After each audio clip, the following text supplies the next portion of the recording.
Selasa pagi 17 Juni 2025 lalu, warga di Kecamatan Batang Anai, Kabupaten Padang Pariaman, Sumatera Barat, digegerkan dengan penemuan mayat dengan kondisi tidak utuh di Sungai Batang Anai. Mayat tersebut berada di tepi aliran sungai tidak jauh dari kapal nelayan. Keesokan harinya pada Rabu 18 Juni, potongan tubuh manusia kembali ditemukan di aliran Sungai Batang Anai. Lokasi penemuan ini berjarak 3 km dari penemuan tubuh korban pertama kali. Di hari yang sama, bagian tubuh lainnya juga ditemukan di sungai tempat pelelangan ikan Padang Sarai, Koto Tangah, Padang, yang merupakan muara dari Sungai Batang Anai.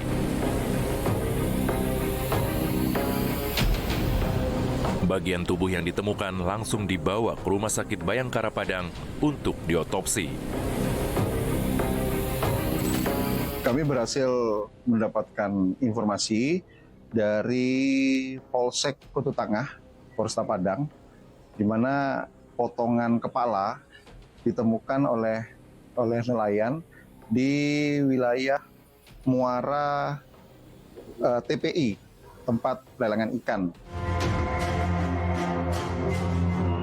Potongan tubuh itu akhirnya diidentifikasi sebagai milik SA, 23 tahun, warga Lubuk Alung, Padang Pariaman yang tinggal dan bekerja di Kota Padang. Identitas korban terungkap setelah orang tuanya datang ke Rumah Sakit Bayangkara dan mengenali jasad anaknya dari cincin yang melingkar di jari tangan kiri korban.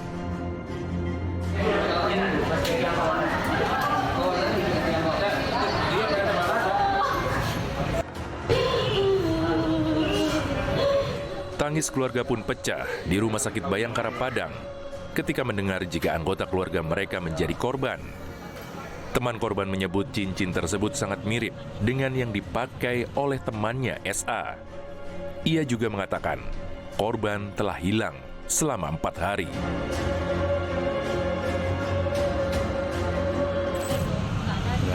Itu dari plastik dirajut. Jadi dikenali dari cincin itu. Iya, Itu terakhir hubungan kontak sama korban. Kalau sama saya di Sabtu kemarin. setengah 9. Setengah 9. Kalau yang satu lagi yang cuma pakai baju hitam itu hari Minggu, tapi dari Hari Minggu ya. jam 12 siang. Terakhir komunikasi sama dia tentang apa? Tentang biaya uang aja.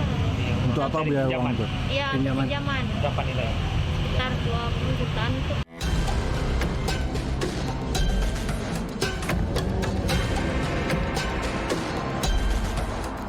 Polisi pun bergerak cepat.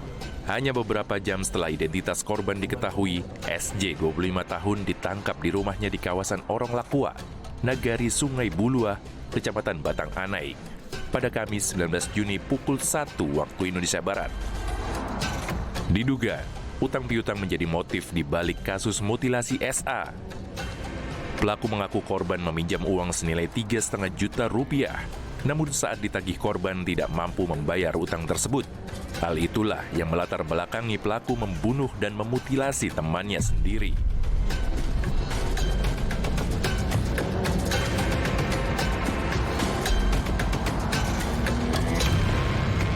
Untuk saat ini perkembangan penyidikan terus berjalan dengan menetapkan Wanda sebagai tersangka dan perkembangan yang lain seperti mengirimkan sampel darah dari beberapa barang bukti termasuk TKP sudah kami kirimkan ke Rumah Sakit Bayangkara.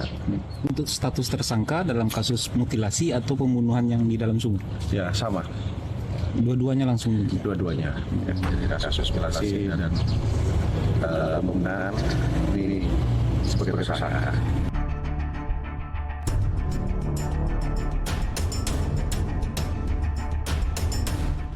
Dari pembunuhan ini fakta lain pun terungkap. SA bukanlah satu-satunya korban kebiadaban pelaku. Di hadapan polisi, pelaku SJ mengaku telah membunuh 2 perempuan lainnya 1,5 tahun lalu. Keduanya merupakan mahasiswi berinisial SO, 23 tahun, dan AG, 24 tahun, yang dilaporkan hilang sejak Januari 2024. Saat itu SO berstatus sebagai kekasih pelaku, dan AG merupakan sahabat SO. Usai membunuh keduanya tanpa rasa berdosa, pelaku langsung memasukkan jasad keduanya ke dalam sumur tua yang berada di belakang rumahnya. Dari dalam sumur ini, polisi menemukan sejumlah kerangka manusia dalam kondisi yang sudah tercerai-berai.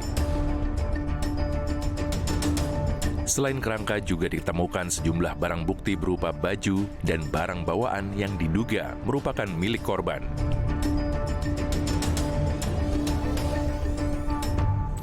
Pelaku juga terlibat dalam kasus pembunuhan di kasus yang lain. Berapa orang, Bang? Berapa orang? Ya, kami masih mengumpulkan bukti-bukti. Berapa orang sebenarnya? Iya, berapa orang? Yang dikasih yang lain itu? Berdasarkan keterangan pelaku, 2 korban. Jenis kelaminnya kan yang 2 itu apa? Jenis kelamin kami masih dalami. Karena bentuknya sudah berbentuk tulang belulang ya. Dari pengakuan tersangka, yang 2 lagi ini perempuan atau laki-laki? Perempuan. Keluarga tidak menyangka jika SJ menjadi aktor di balik tewasnya anggota keluarga mereka. Pasalnya, sejak dilaporkan hilang 1,5 tahun lalu, pelaku merupakan sosok yang aktif, memberi informasi, bahkan ikut membantu mencari keberadaan korban. Yang dicurigai pihak keluarga waktu itu, Bang, si Raffi, pacarnya adik ini, Bang. Soalnya tersangka ini kan dia berkilah, Bang, bahwa bukan dia yang diarahkan ke pacar si adik ini, si Raffi alias Wanda ini. Pacar temannya ini, Bang, yang adik tuh. Dia kan tersangka, korbannya 2 orang, Bang, yang di sumur itu.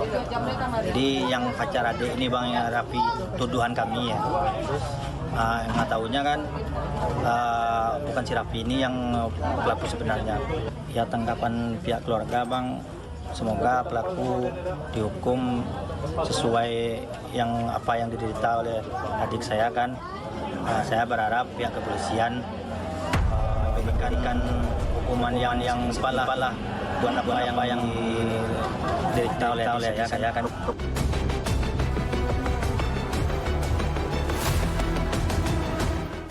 Kriminolog Universitas Budi Luhur, Luki Nurhadianto, mengatakan bahwa kasus ini besar kemungkinannya memang sudah direncanakan oleh pelaku karena kejadian pembunuhan terlalu sadis. Tidak ada pembenaran saat kemudian seseorang melakukan kejahatan bahkan sampai ke marah ke peduli, tapi seringkali motivasinya memang dia tidak memiliki kontrol diri yang cukup baik. Jadi alih-alih kemudian dia berdasar bahwa permasalahan ekonomi atau kemudian korban itu dalam tanda kutip dianggap memiliki kerentanan menjadi target sasaran, itu seharusnya kemudian tidak menjadikan pembenaran perilaku yang dia lakukan. Yang kedua, biasanya mereka akan menjadikan relasi secara emosional itu sebagai hal yang melandasinya. Jadi dia tidak ingin bahwa orang-orang tersebut mendapatkan atensi lain dari pihak lain, atau kemudian orang-orang tersebut mengabarkan tentang citra buruknya dia. Dan seringkali orang-orang seperti ini cenderung bisa bersifat narsistik dan kemudian menjadikan diri dia sebagai orang-orang yang harusnya diakui secara sosial. Yang ketiga, motivasinya adalah bahwa tidak ada lagi barrier yang bisa menahan dirinya. Secara containment itu, bahwa dia tidak lagi memiliki batasan dan bias norma dan menjadikan kejahatan itu sebagai salah satu perilaku yang dinetralisir oleh dirinya dia. Jadi dia akan menjadikan kejahatan itu sebagai pembenaran perilaku, dan motivasi inilah yang kemudian mendorong karakter seorang pembunuh yang bisa sampai tega gitu melakukan mutilasi kepada orang-orang yang berada di lingkungan terdekat.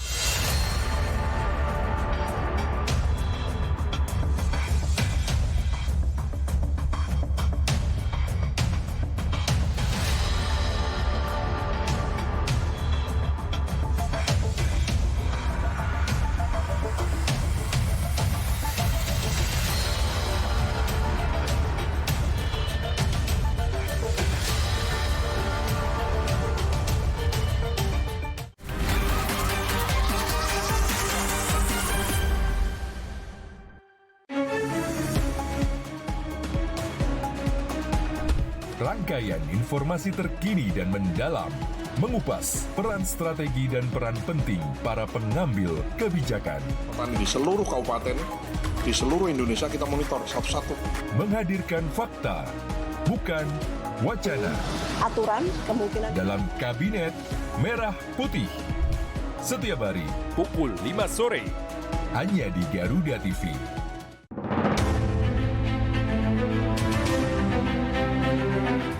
Melintasi jarak dan menghadapi rintangan tanpa batas. Demi cahaya iman di pelosok negeri, inilah kisah perjuangan nyata, penuh pengorbanan dan semangat yang akan menyentuh hati Anda.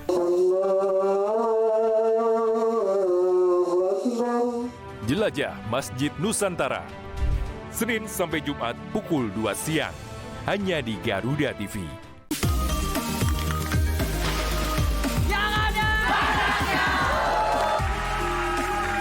Ini yang saya sukai. Kalau panas dalam, bantu redakan dengan yang ada badannya.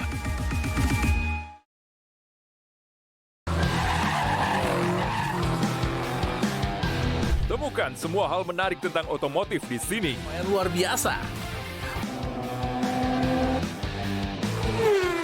Dari inovasi terkini hingga aksi seru di arena balap, kami hadirkan Rally Dakar Special Edisi. informasi lengkap dari nasional hingga internasional. Ajang mengasah kemampuan pembalap. Otomotime. Setiap hari Sabtu, pukul 3 sore, hanya di Garuda TV.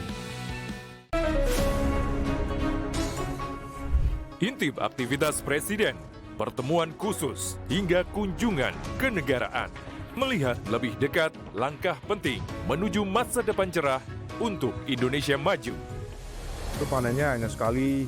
Jadilah saksi langkah strategis dalam Jendela Istana setiap Senin hingga Jumat dan Jendela Istana akhir pekan setiap Sabtu hingga Minggu pukul 8:30 malam. Hanya di Garuda TV. Laporan 8 petang setiap hari pukul 6 sore live di Garuda TV.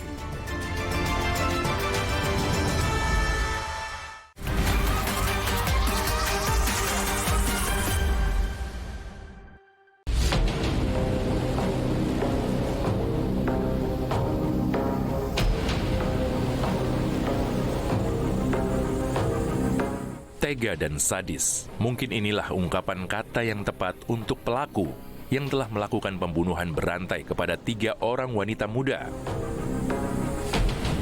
Di mana satu di antaranya dimutilasi dan potongan tubuhnya ditemukan di beberapa tempat yang berbeda.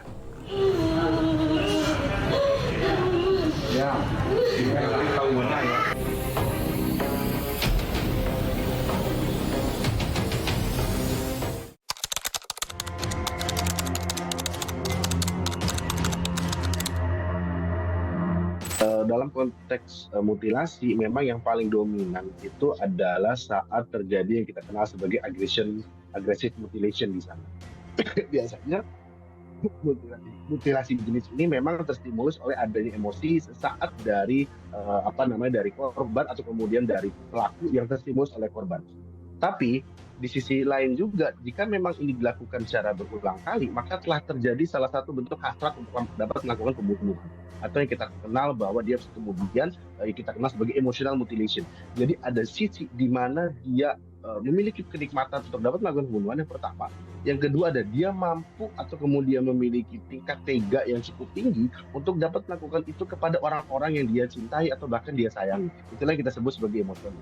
Yang ketiga adalah dia melakukan kalkulasi secara matang untuk kemudian bisa menghilangkan barang bukti atau kemudian bisa menghilangkan jejak yang bisa ditimbulkan dari korban tersebut dan menjadikan perbuatan itu sebagai perbuatan yang dalam tanda kutip dinetralisir dan dia jadikan sebagai perbuatan yang dianggap biasa dan bisa kembali lagi ke masyarakat.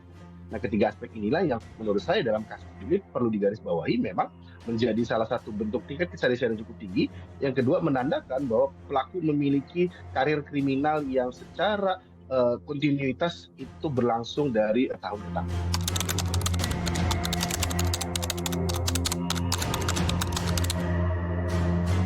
Ini kita bisa kategorikan berencana ya, karena yang pertama dalam konteks pembunuhan berencana harus ada intended di situ, ada niat di sana.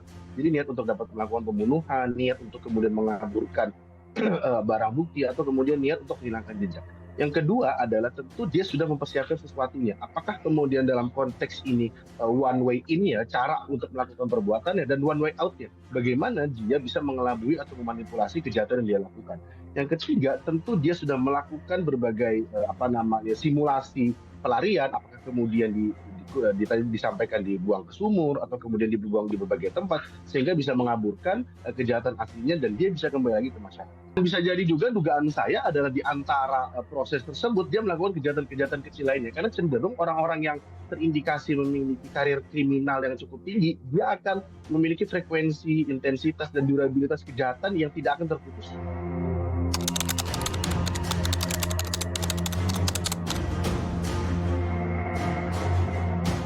Justru pelaku yang berencana sudah bisa membayangkan sekaligus mengantisipasi resiko apa yang akan saya hadapi dan harus saya tanggulangi nantinya.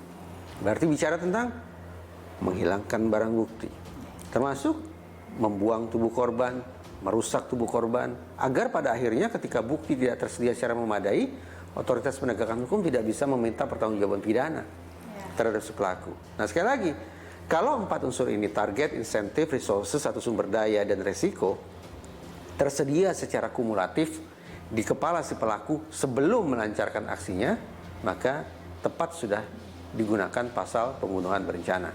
Tapi sebaliknya, kalau ternyata yang bisa dibuktikan hanya sebagian dari keempat unsur itu, apalagi kalau tidak ada yang bisa dibuktikan sama sekali, maka patut kita cek ulang, tepatkah polisi menggunakan pasal pembunuhan berencana untuk kasus ini?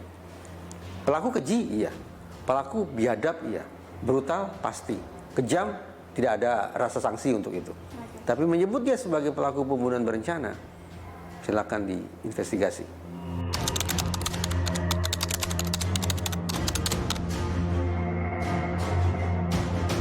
Tadi saya katakan, kalau ingin membuktikan apakah ini pembunuhan biasa ataukah pembunuhan berencana, cek ada tidaknya 4 unsur.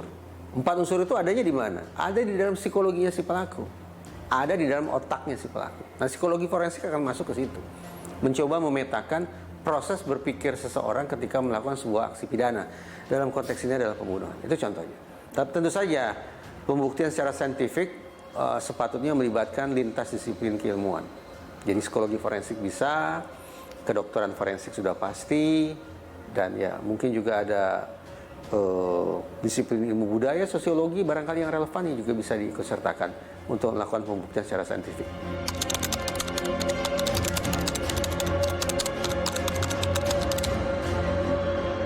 Karena orang dekat yang tahu kelemahan kita seperti apa. Apakah kita dalam kondisi terjaga atau tidak. Saya punya kebiasaan seperti apa. Sehingga bisa dicek, ini orang kalau mau dihajar, lokasinya di mana, pada jam berapa. Jadi benar kan? Orang yang paling mungkin menyakiti kita justru bukan orang asing, tapi orang dekat.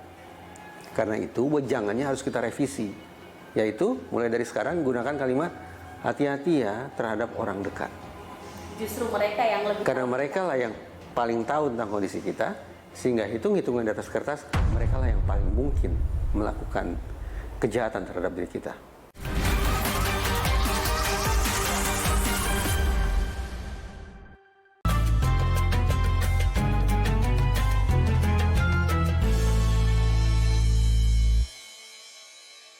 Allahu Akbar, Allahu Akbar, Allahu Akbar, Allahu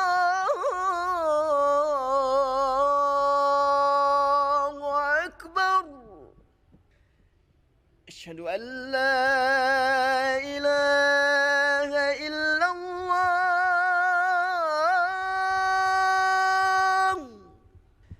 Asyhadu an la ilaha illallah.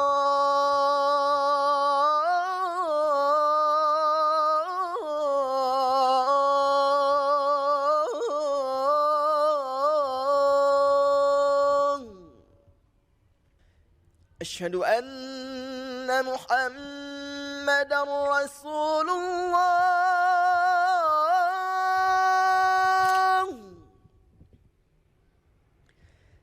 أشهد أن محمد رسول الله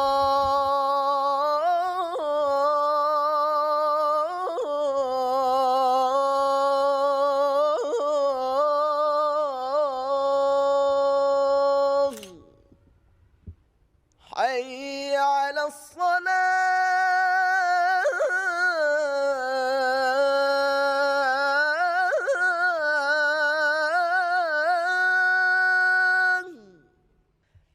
حي على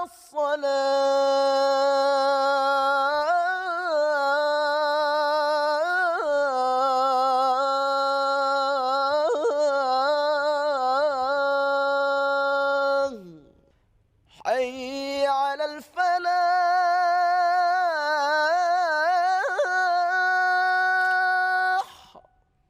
حي على الفلاح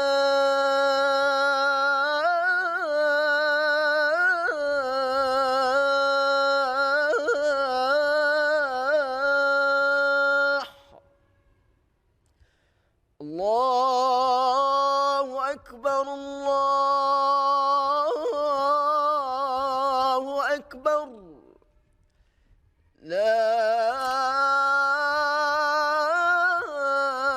إله إلا الله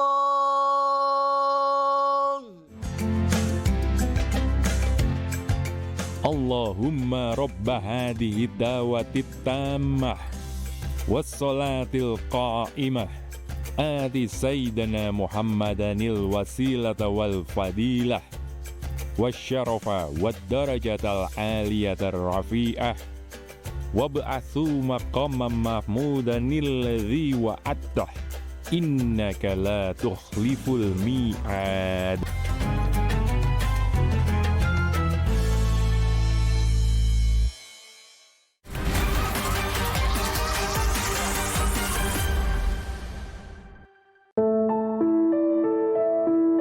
Perasaan sekarang hancur sehancur-hancurnya. Dalam keluarga kami 3 nyawa sekali hilang. Kisah pembunuhan berantai 3 gadis belia di Padang Pariaman, Sumatera Barat masih menyisakan kepiluan mendalam bagi keluarga korban.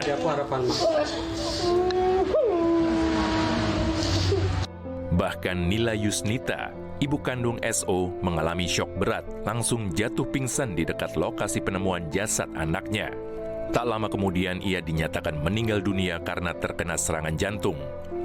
Sedangkan suaminya meninggal dunia 6 bulan setelah korban menghilang. Keluarga besar kami, AKBP, SD, YKBP, mahasiswa kami semester terakhir yang kemarin baru dapat kabar meninggalnya terbunuh oleh pacarnya sendiri.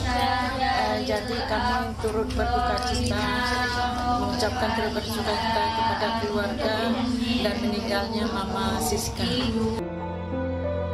Kejahatan yang dilakukan pelaku menimbulkan duka yang bertubi-tubi bagi keluarga korban. Keluarga berharap penegakan hukum mengusut kasus ini hingga tuntas dan pelaku mendapat hukuman yang setimpal dengan perbuatannya. Yang ibunya Cika ini kan ada riwayat sakit jantung. Memang tiap bulan dia kontrol kan ke Yos. Mungkin itu kali shock karena mungkin orang yang paling dia percaya, orang yang dia sayang, apa-ngapain ngadu ke dia punya duit, yang ngabisin nyawa anaknya. Mungkin itu mungkin. Berarti calon menantu juga sedekar, Bu? Calon menantu juga. Dia yang ngabisin, Bu, ya? Ngabisin. Padahal kami tiap hari kan Cika, pulanglah lagi Cika, kata ibunya kan. Udah pulang dinikahkanlah sama Wanda, itu aja tiap hari ibunya kan. Nikahlah sama Wanda, gini gitu kan. Itu mungkin yang buat dia shock. Orang yang paling dia percaya, yang bantu dia selama ini. Waktu Cika sempat dilaporkan hilang, Wanda ikut mencari, Bu? Ikut mencari, ikut melapor, ikut kemana-mana, ikut semua. Lapor polisi juga dia ikut? Ikut, yang ngasih, itulah ikut, kata polisi, HP-nya aktif di Lubuk Binturun, sama si Wanda yang berhenti. HP-nya aktif di Buayan sama Wanda. Karena kemarin ke Wanda cari ke tempat kawan kampusnya, Wanda yang ngantar. Perasaan sekarang hancur sehancur-hancurnya. Dalam keluarga kami 3 nyawa sekali hilang. ayahnya si Cika, ibunya si Cika, sama si Cika. Ayahnya hilang kenapa waktu itu? Ayahnya hilang karena mikirin si Cika, tiap hari sakit, jatuh sakit. Waktu dia meregang nyawa mau pergi, yang dipanggil namanya si Cika terakhir. Ibunya juga ya? Ibunya juga tiap hari Cika aja, Cika aja. Jangan kan ibu kami pun keluarga kayak gitu. Untuk harapan kami. Apa Bu hukumannya Bu? Hukuman gitu ya kami harapan. Nyawa bayar nyawa. Hukum mati gak ada lagi.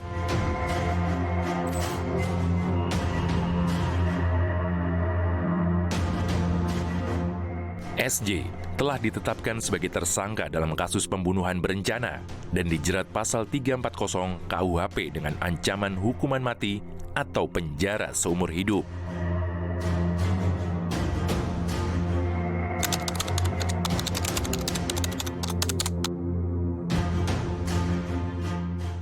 Pembeda antara pasal 338 dan 340 adalah pada kata berencana.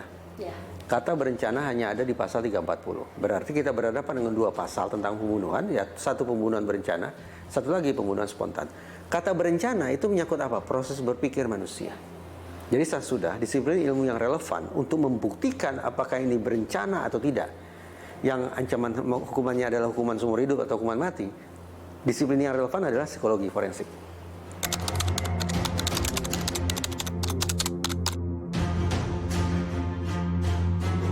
Tentu ada yang kita kenal sebagai keberadaan kelompok ya dalam pertemanan itu menjadi penting sehingga seharusnya bisa mereduksi perilaku-perilaku yang cenderung melakukan penyimpangan atau kemudian perilaku-perilaku yang menjadikan kekerasan sebagai patron perilaku di kelompok tersebut. Yang kedua tentu relasi apakah kemudian dalam konteks pacaran atau kemudian dalam konteks rumah tangga yang cenderung mengarah kepada sesuatu yang bersifat toksik atau membenarkan terjadi domestic violence itu harusnya kemudian menjadi hal yang bisa di-speak up oleh para korban dan menjadikan hal tersebut sebagai sesuatu yang harus kita perangi bersama seperti itu. Yang ketiga, tentu peran dari aspek religiositas itu menjadi tinggi karena dalam konteks ini para pelaku seringkali mengalami bias norma. Jadi tidak menjadikan aspek-aspek yang bersifat nilai-nilai keagamaan atau nilai-nilai norma sosial itu sesuatu yang mereka akui dan menjadikan atribusi bahwa seharusnya pakem tersebut berlaku di masyarakat secara lebih normal lagi. Yang keempat, tentu sanksi hukum yang bersifat tegas seharusnya bisa diterapkan kepada bentuk kejahatan seperti ini, bentuk-bentuk kejahatan yang terkategorisasi sebagai extraordinary crime, sehingga calon-calon pelaku yang memang terindikasi memiliki kecenderungan yang sama bisa terdeteksi dan memberikan penjeraan kepada orang-orang yang memang terlibat atau kemudian mengarah kepada perilaku kriminal, terutama melakukan kejahatan mutilasi kepada korban.